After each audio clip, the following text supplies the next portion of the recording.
بسم اللہ الرحمن الرحیم۔ رسول اللہ صلی اللہ علیہ وآلہ وسلم نے فرمایا، مکے میں ایک رات میرے گھر کی چھت پھٹی، اس میں سے حضرت جبرائیل علیہ السلام اترے۔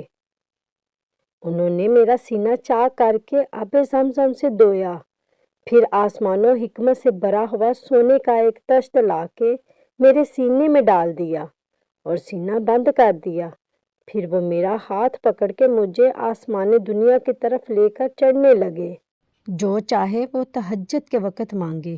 نبی کریم صلی اللہ علیہ وآلہ وسلم نے فرمایا، ہمارا پروردگار بلند و برکت والا ہے، ہر رات کو اس وقت آسمان دنیا پر آتا ہے جو رات کا آخری تہائی حصہ رہ جاتا ہے۔ وہ کہتا ہے، کوئی مجھ سے دعا کرنے والا ہے کہ میں اس کی دعا قبول کروں؟ کوئی مجھ سے مانگنے والا ہے کہ میں اسے دوں؟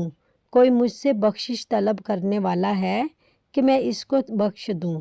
رسول اللہ صلی اللہ علیہ وآلہ وسلم نے فرمایا، اگر عورت 5 وقت کی نماز پڑھے اور رمضان شریف کے روزے رکھے اور اپنی شرمگاہ کی حفاظت کرے اور اپنے شوہر کی فرما برداری کرے تو قیامت کے دن اس سے کہا جائے گا، تم جنت کے جس دروازے سے چاہو جنت میں داخل ہو جاؤ۔ جنتی کون، جہنمی کون؟ رسول اللہ صلی اللہ علیہ وآلہ وسلم نے فرمایا، کیا میں تمہیں اہل جنت کے بارے میں آگاہ نہ کروں؟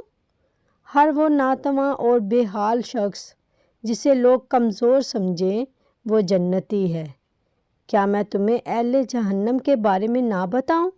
ہر وہ شخص جو سخت مزاج، جو مال جوڑ جوڑ کر رکھتا ہے اور تکبر کرتا ہے، وہی جہنمی ہے۔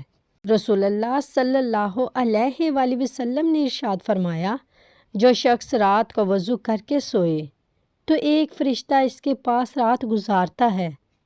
جب وہ شخص اٹھتا ہے تو وہ فرشتہ کہتا ہے، اے اللہ، اپنے فلاں بندے کی مغفرت کا فرما، کیونکہ وہ وضو کر کے سویا ہے۔ آج رات سخت ہوا چلے گی۔ حضور صلی اللہ علیہ وآلہ وسلم نے ایک موقع پر فرمایا کہ آج رات تم پر سخت ہوا چلے گی تو اس میں کوئی کھڑا نہ ہو۔ جس کے پاس اونٹ ہو وہ اس کی رسی مضبوط باندھ دے۔